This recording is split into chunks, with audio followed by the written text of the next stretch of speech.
वही शाहीन शाहिद जो भारत में जैश ए मोहम्मद का महिला विंग कमांडर बनाने का षड्यंत्र रच रही थी। या जांच एजेंसियों ने विस्फोट में मारे गए आत्मघाती हमलावर डॉक्टर उन नबी जो जम्मू कश्मीर के पुलवामा का रहने वाला था उसकी पहचान की। वो 6 दिसंबर को विस्फोट करने का था और विस्फोट करने का कोई ऐसा वैसा प्लान नहीं था। भारत के ही थे। भारत में रहकर वो व्हाइट कॉलर टेररिज्म का एक मॉड्यूल चला रहे थे और जैश ए मोहम्मद से जिनका ताल्लुक, यानी ये जो कारतूस आपको दिख रहा है इसकी बरामदगी हुई है 15 तारीख को। नमस्कार, मेरा नाम है मृत्युंजय और आप देख रहे हैं अमर उजाला। 10 नवंबर दिन सोमवार का, समय 6:52, जगह दिल्ली के Lal Qila metro station gate number 1। विस्फोट होता है। व्हाइट कलर की I-20 कार, फिदायीन हमला होता है। फिदायीन हमला करता कौन है? डॉक्टर उमर नबी नाम का एक व्हाइट कॉलर टेररिस्ट जो भारत का रहने वाला होता है। आज उस हमले को, उस भयानक, भयावह और दर्दनाक मंजर को 7 दिन बीत चुके हैं। 17 तारीख जब हम इस वीडियो को रिकॉर्ड कर रहे हैं, इन 7 दिनों में NIA ने, NSG ने, हमारी जो जांच एजेंसियां उन्होंने क्या कुछ कार्रवाई की है, क्या कुछ सफलता हासिल हुई है, किस ओर जांच चल रही है, कितने आरोपी गिरफ्तार किए गए हैं, क्या कुछ अपडेट आया है, आइए समझते हैं।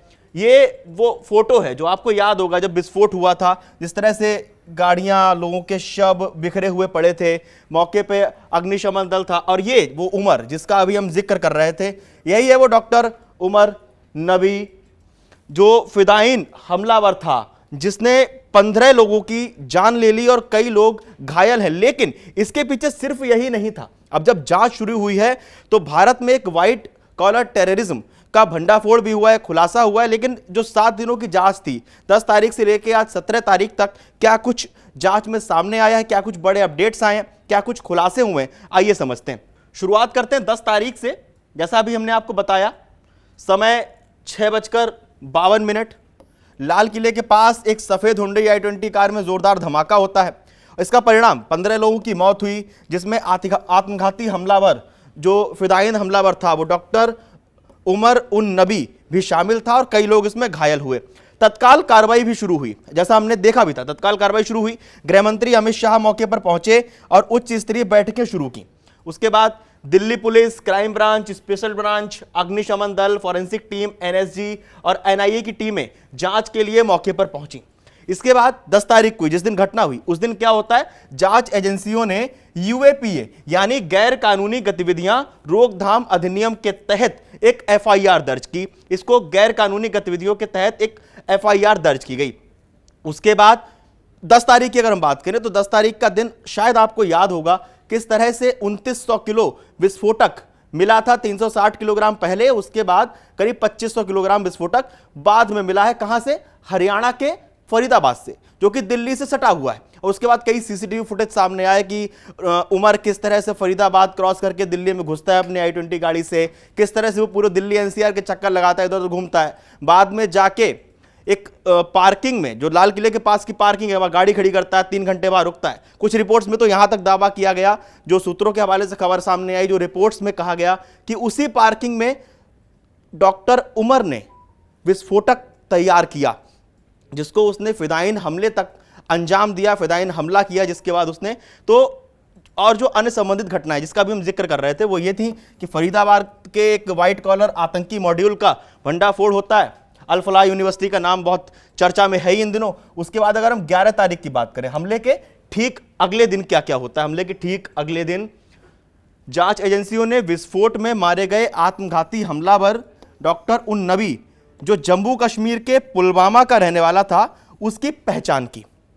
पहले दिन नहीं पता चल पाया था कि आखिर ये हुआ क्या है, हमला किसने किया है, गाड़ी में कौन था। उसके बाद जब जांच शुरू हुई, हम क्रमबद्ध तरीके से डे बाय डे वाइज आपको बताते हैं कि अब तक क्या कुछ हो चुका है। अगर हम फॉरेंसिक DNA टेस्ट की बात करें तो जो गाड़ी चला रहा था उसका जो शव के टुकड़े थे, जो उसके मांस के लोथड़े थे, वो लिए गए। उसको लेने के बाद DNA टेस्ट किया गया। उमर की मां को बुलाया गया, उमर की बहन को बुलाया गया। DNA टेस्ट हुआ तो DNA टेस्ट में पता चला कि गाड़ी में बैठा हुआ वो शख्स कोई और नहीं था, वो वही व्हाइट कॉलर टेररिज्म का जो मॉड्यूल का जो हिस्सा था डॉक्टर उमर, वही था। उसकी जब DNA की पुष्टि हो गई तो पता चल गया कि उस गाड़ी में वही था और ये एक फिदायीन हमला था। इसके बाद हम बात करते हैं 12 तारीख की। 12 तारीख को क्या कुछ होता है? 12 तारीख को प्रधानमंत्री नरेंद्र मोदी की अध्यक्षता में एक कैबिनेट CCS की बैठक में इस घटना को जघन्य आतंकवादी घटना घोषित कर दिया जाता है। यानी इससे पहले जब जांच चल रही थी तो इस एंगल से जांच चल रही थी कि ये कोई हादसा है, साजिश है, या इसके पीछे किसका हाथ है, या ये एक आत्मघाती हमला था, क्या ये कोई आतंकी हमला था। फिर 12 तारीख को ये साफ हो जाता है प्रधानमंत्री नरेंद्र मोदी की अध्यक्षता में CCS की बैठक में कि ये जो है वो एक जघन्य आतंकवादी घटना थी, ये एक आतंकवादी हमला था। इसके बाद जांच में पता चला कि धमाके की योजना जो है वो 6 दिसंबर के लिए, 6 दिसंबर का जो तारीख है ये महत्वपूर्ण क्यों चुनी गई थी, जैसा रिपोर्ट्स में दावा किया जा रहा है। इसी 6 दिसंबर की तारीख क्यों चुनी गई थी? 6 दिसंबर के लिए थी, लेकिन उमर नबी ने समय से पहले धमाका किया। 6 दिसंबर को आपको याद होगा बाबरी विध्वंस का दिन था, जो सर रिपोर्ट्स में दावा किया जा रहा है, जैसा अब तक जानकारी सामने आई है। तो ये इनका जो प्लान था वो D6 करके इनका एक कोडवर्ड था। D6 करके इनका एक कोडवर्ड था। D मतलब दिसंबर, 6 मतलब 6, D6 करके इनका एक कोडवर्ड था, जिसकी बाद में जांच से पता चला कि इनका जो प्लान था वो 6 दिसंबर को विस्फोट करने का था। और विस्फोट करने का कोई ऐसा वैसा प्लान नहीं था। ये सोच रहे थे कि 32 कारों से 4 शहरों में फिदायीन हमला किया जाए, जो अब तक रिपोर्ट्स में सामने आया है। इसके बाद हम अगर 13 तारीख की बात करें तो 13 और 14 तारीख को क्या कुछ हुआ, क्या कुछ घटनाक्रम रहा। इस हमले के बाद NIA ने आधिकारिक तौर पर दिल्ली ब्लास्ट केस की जांच अपने हाथ में ले ली। यानी ऑफिशियली NIA इस केस का इंचार्ज बन गया। इस केस की जांच अपने हाथ में NIA ने ले ली। उसके बाद राष्ट्रीय चिकित्सा आयोग यानी NMC ने जम्मू कश्मीर के 4 डॉक्टरों का रजिस्ट्रेशन जो है वो रद्द कर दिया। और इस मामले से जुड़े हुए थे, जिस हम व्हाइट कॉलर टेररिज्म की बात कर रहे हैं, जिन हम आतंकी डॉक्टर्स की बात कर रहे हैं। आतंकी डॉक्टर शब्द कहना बहुत भारी लग रहा है, क्योंकि वो डॉक्टर जो इलाज करने के लिए बने हैं, जहां मरीज जाता है ये सोच के कि यहां हमारा इलाज होगा, लेकिन उसी सफेद पोशाक के पीछे वो आतंकवादी रूप छुपा हुआ था, जो कि भारत के ही थे। भारत में रहकर वो व्हाइट कॉलर टेररिज्म का एक मॉड्यूल चला रहे थे, और जैश-ए-मोहम्मद से जिनका ताल्लुक अब सामने आया है। बात करें तो जांच में यह भी पता चला कि उमर नबी ने अपने पाकिस्तानी हैंडलर से टेलीग्राम के जरिए बम बनाने का निर्देश लिया था। यानी उसका जो हैंडलर था, पाकिस्तान में बैठा हुआ जो उसका हैंडलर था, जैश-ए-मोहम्मद पाकिस्तान में है, मसूद अजहर पाकिस्तान में है, आतंकवाद पाकिस्तान में है। पाकिस्तान में बैठा मोहम्मद उमर नबी का जो डॉक्टर उमर नबी का जो हैंडलर था, वो उससे टेलीग्राम के जरिए संपर्क में था और वहां से बम बनाने का ज्ञान ले रहा था। यानी भारत का एक white collar terrorist doctor Pakistan में बैठे एक हैंडलर से बम बनाने का ज्ञान ले रहा था। यह खुलासा हुआ है 13 से 14 तारीख पे। साजिश रच रहा था भारत में आतंक फैलाने की। इसके बाद हम बात करें 15 नवंबर की, तो 15 नवंबर का दिन सुरक्षा एजेंसियों के लिए एक बहुत बड़ा दिन साबित हुआ, क्योंकि इस दिन कई खुलासे हो गए। फॉरेंसिक और घटना स्थल के सबूत कारतूसों की बरामदगी, यानी ये जो कारतूस आपको दिख रहा है इसकी बरामदगी हुई है 15 तारीख को। दिल्ली पुलिस को ब्लास्ट वाली जगह से एक 9 mm का ये जो कारतूस है, ये 9 mm का कारतूस है। 9 mm कैलिबर के 3 कारतूस बरामद किए गए। इनमें से 2 जिंदा कारतूस थे, जबकि एक जो है वो खाली खोखला था, यूज्ड कारतूस था, खाली शेल था। उसके बाद जो डॉक्टर मॉड्यूल है, जिस डॉक्टर मॉड्यूल का हम लोग जिक्र कर रहे हैं इतनी देर से, जिस व्हाइट कॉलर टेररिज्म का हम लोग जिक्र कर रहे हैं, जिन सफेद पोशाक डॉक्टरों का जिक्र कर रहे हैं, उनकी अगर बात करें तो पंजाब के पठानकोट से एक surgeon doctor rice Ahmad Bhatt को हिरासत में लिया गया। रईस ने पहले अल-फलाह यूनिवर्सिटी जो कि बहुत सुर्खियों में, अल-फलाह यूनिवर्सिटी में काम किया था, और जांचकर्ताओं को पता चला कि वो कथित तौर पर डॉक्टर उमर नबी के संपर्क में था। और आपको बता दें, जो अल-फलाह यूनिवर्सिटी है, अधिकतर जो व्हाइट कॉलर टेररिस्ट डॉक्टर मिले हैं उनका ताल्लुकात इस अल-फलाह यूनिवर्सिटी के साथ निकल कर आया है। हरियाणा से हिरासत की बात की जाए, हरियाणा के नूंह जिले से 2 डॉक्टरों और 2 उर्वरक बीज विक्रेताओं को हिरासत में लेकर पूछताछ की गई।